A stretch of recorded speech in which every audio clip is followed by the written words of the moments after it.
Ибай көтек, о несі деп апалар айтып жатады, естіген шығарсыздар. Ойбай көтек, ибай көтек деген. Осы көтек деген туралы айтайын деп отырмын. Көтек деген бірінші мағынасы әйелдер жаңағы шошыған кезде, таң қалған кезде, қорыққан кезде айтатын одағай сөз. Екінші мен білетін көтек деген нәрсе мына шөпті шауып алып кеткен кезде соның орнында қалатын шөптің тұғылы, түбірі, орны. Осыны көтек деп айтады, шөптің көтегі деп.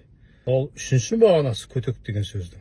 Қайықтың ортасында адам отыратын көлденең тұрған бір тақтайлар болады ғой, көлденең салып тұрған адамға орын ретінде. Осыны тағы да көтек деп айтады. Қайықтың көтегі деп. Ал төртінші мағынасы бұл жамандау. Жаман болса да айтайын, мына қыз-теке еркектерді көтек деп айтады.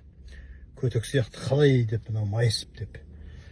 Қазақ осы көтекке қатысты бір Абайдың ауылында болған оқиға бар. Абайдың інісі Оспан 1883 жылы болыстық сайлауға қатысып. Сол Оспан шығады деп, жаңағы болыстыққа Ояздың арқасында, Оязға кішкене сыйлық сияпат берсе керек.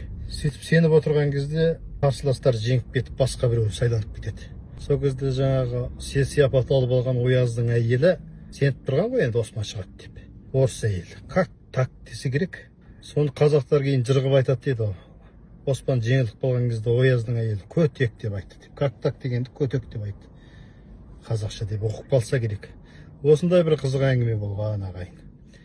Енді басқа көтекті білсеңіздер, жазыңыздар, қандай көтектің түрлері бар. Бөлісіңіздер, таратыңыздар. Ибай көтек не болып кетті мынау?